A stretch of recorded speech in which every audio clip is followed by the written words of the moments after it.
Hi guys, Tugu here with a new video, and this video we will talk about Fire Mage, and it is a great spec in 10.1. It was actually very fun to play, and to be honest, if you're like into solo queue RPGs and MGs in general, I do feel like Fire Mage really has a great place where you are not OP, but you're actually very strong, and it will be like annoying to face, especially since they can really 1v1, 1v2 very correctly. But I'm going to show you on the PTR the potential that you can have in, let's say, solo queue RPGs, in RPGs, in PvE, but also in PvP, arenas, everything. But I'm going to talk about the PTR really quickly. So there are a few changes, but really small changes, to be honest. Let me see if I'm on the correct. Let's go up and I'll go on the mage section. We are on the fire mage section right now. So basically we have the 2 set and the 4 set. The 2 set basically increases the critical strike damage with stacks, and it augments until 20%. I think in PvP, and the increases the critical strike damage bonus from Searing Rage, which is this 2 set, is augmented by 150%, which is 75% in PvP, by the way. It is a really good 4 set, I would say, because it does increase the critical strike damage, which, let's be frank, as a fire mage, you're going to crit a lot. If you like big numbers and you like critting just in general, I feel like fire mage is really cool to play if you are like into that. There are a few specs where you don't crit as much, and whenever you're critting, it's like, okay, I'm fine with that because I'm not expecting it. Like, for example, there are a few specs. What comes in my mind, I would say, like arcane mages doesn't really crit that much from my experience.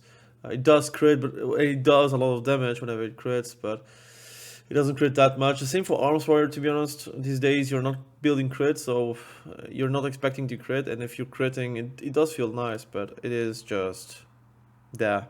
But as a fire mage, you're expected to crit, so everything you're critting is actually going to matter a lot. But let's talk right away about fire mages. There's not a lot of things changed, so that's a big spoiler. The video will not be that long as well. I play with this build in solo queue RPGs where you are playing like quite AoE-ish with living bomb. It's not really good, let's be honest. It's there. It just is there. I think it's better to go for hyperthermia most of the time.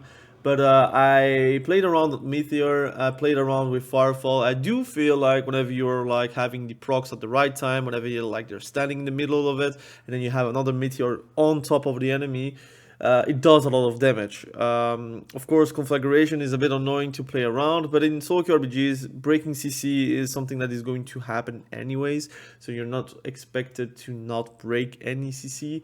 There's also a world where you're playing with World in Flames, and having the cost from Sun King Blessing with Flame Strike actually hurts a lot. Now the problem is the cast time is actually quite long, and having like to cast it is not always a feels good moment, but whenever you're doing it and it actually is able to be casted, it does a lot of damage even in PvP. 250k is actually something common if you're doing a Flame Strike with the Sun King's Blessing. But overall, if you're playing like the normal builds, you're probably going to play without all those fancy things, and you're going on the left side probably. So what you would do is probably take either Searing Touch or Living Bomb. I do like Living Bomb sometimes, and I'm taking like those 2 points until I go like down below. I don't know where I've put a point too much. I need to see if I... Anyways, you know what I'm expecting to say here.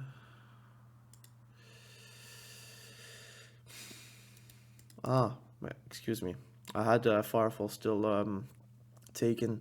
And you would take Hyperthermia. There's also a world where you're playing with Inflame. Does a lot of damage from Ignite. Power Maniac is quite nice, but it's an 8% chance, so it's not that great. But personally, I do like this build. I'm going to showcase really quickly the 2 set and the 4 set. So basically, whenever Pyroblast or Flame Strike Critical Strike, which is pretty much every hot streak, you're going to have that, it will increase your critical strike damage. by 4%. In PvE, in PvP it is 2%. And it's up to 20%, stacking up to 10%, so it will become a 10% buff, and whenever you're going to combust, it is going to increase by 75%, so it's actually a great thing.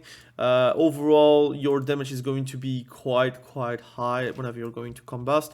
I would suggest to have all those stacks ready and then to go for your damage. But basically, you're starting always with a fireball, and you're going to try to roll the ignite with, of course, as much stacks as possible with the Searing Rage. And whenever you're ready, you can just combust into your rotation, right? So what you're gonna do is just basically the Fire Blast with your Pyroblast, and then your Phoenix Flames into a Pyroblast, and then a Fire Blast, and a Pyroblast, and you're going to just do a lot of damage. And then you have your Meteor going from Firefall, which is quite nice. And again, you can miss, but the damage is really there. And that's what I like about Fire Mage, especially in BGs. It's very relaxing to play. Contrary with arenas, I feel like in arenas you're like always on edge, trying to survive. And actually, like casting like this is not happening. But I mean, SOLOQ RPG, whenever you're free casting, you are a killing machine. I do like that aspect from Fire Mage. It reminds a bit about elemental shamans, but you are casting way more than an elemental shaman. But the damage is really comparable, I would say. But overall, you have fantastic utility with your polymorph, I cannot even speak. Shifting power is also very interesting to reset CDs. You can also AoE shield everyone. You can also living bomb, but then of course you're going to try to have multiple living bombs, and then it's going to explode, keep on exploding, and it's going to be a fantastic thing going into your RBGs, for example. But also in arenas, I think you also have a lot of potential. Overall, whenever you're like doing combust, it's really doing a lot of damage. People will have to stop you. I do feel like they are going to change Fire Mage a bit more in the future, but I think since the rework has been happening in 10.1.7, if I'm not mistaken, maybe in 10.1.5, excuse me, I do feel like they're not going to touch too much mages, because they feel like, okay, we done what we had to do on Fire Mage and on Arcane and on Frost. Now let's focus on other classes, other specs. So overall, I'm actually very excited about Fire Mage. I think the damage is fantastic. I think overall the displacement, the talents on the class tree are very well thought out. Again, you have a lot of utility. You can go more on the left side, you can go on more of the right side. I do love the fact that you also have mass invis. You will have to talent it if you want to have a 1 minute CD of massive invis. It is nerfed now, so you cannot really do a surprise fireball whenever you're in massive invis, but that's alright. I mean, I think it was a bit cheesy anyways, although it had its utility, especially for polymorph, for example, out of invis, which is very strong. But overall, you have a lot of AoE power, a lot of like the oomph needed to kill someone. You're not very like heavy onto combust, as I would say Shadowlands. Without combust in Shadowlands, you felt like very flat. Right now, with glass cannon being a thing, with damage being a lot higher for their like consistent damage, is actually a good thing. So it means that you're not bored whenever you're not having combust. You can build on your combust and try to go for a big go. But you can also eliminate people without combust, and that's something that is very big and something actually very nice to have. But overall, I'm very happy about Fire Mage. Sometimes I want to play way more Mage. The issue is I am like struggling with alcoholism, which is basically me being alting a lot of characters, and I feel like I need to use my time very correctly. Especially also, I try to combine YouTube with playing the game, and if I play too many characters at the same time, then I feel like I'm not achieving anything, and that's the truth. And I feel like if I'm playing warlock or if I'm playing shaman, do I need to play mage as well? I feel like it's more of the same. Although every time I'm playing mage, I'm having like a big smile, but whenever I'm playing warlock, I also have that. So making choices behind that is actually not really easy for me. But let me know what you think about it in the comment section below. Are you going to main fire mage or frost mage or arcane mage? Are you going to play mage in 10.2? I'm very sorry that there is not a lot of changes for 10.2 for mages. I do feel like there is potential still that is untapped. I feel like they need too much change. I do feel like it would be nice to have Living Bomb have a PvP modifier that meant something, and in PvE you just keep it like this, because I know that in PvE Mythic Plus it does something, although it doesn't do too much damage. It is actually this plus Ignite plus your other spells that are going to bring a lot of to the table, like AoE damage. But Living Bomb in arenas or in like BGs is a bit underwhelming because of the damage. And yeah, sometimes it does alright damage, like percentage wise you can have like 2 or 3% because of Living Bomb. But I remember the days of Wrath of the Lich King, wherever you had Living Bomb and people were scared of it. So I would like that to be again a thing, but it is what it is. Maybe make it a capstone so that Living Bomb is useful, or maybe a PvP talent that turns Living Bomb to be something that is actually very wanted by mages. Look, you don't have a lot of PvP talents.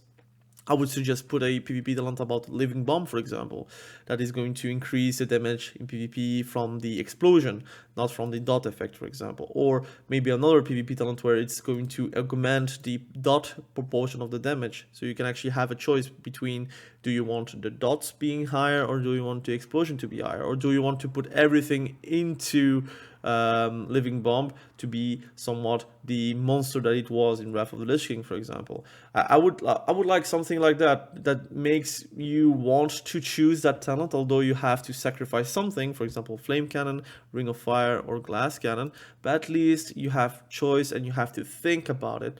And right now you don't really think too much. Like, I feel like Flame Cannon is like a no-brainer. I think Glass Cannon, if you want Fireball and Ignite to do a lot of damage, you will have to take it.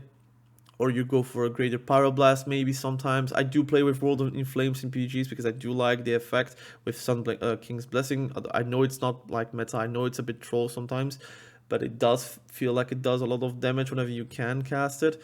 I feel like Ethereal Blink is like a useless talent to me. I feel like Master Shepherd is quite nice in arenas. I do feel like in BGs it's like useless. In Ice Wall I like it, but it's a 1.5 minute CD. But it's like you don't have a lot of choices. I do feel like I always pick those 3 talents, and then I sometimes change my Ring of Fire into something else if I want to troll a bit, or I want to have fun with Greater Pyroblast, or I want to have fun with World in Flames. But that is my opinion. Again, let me know what you think about it in the comment section below. I know I ramble a lot. I know I'm talking a lot about the specs I play and just test, but I do feel like some people may like to have the opinion of someone that is playing multiple classes and multiple specs, so you can actually decide who you're going to main in 10.2. Maybe you're already decided, but then you have to let me know in the comment section below, and we can have a discussion about it. Again, thank you for watching. Have a great day. Bye.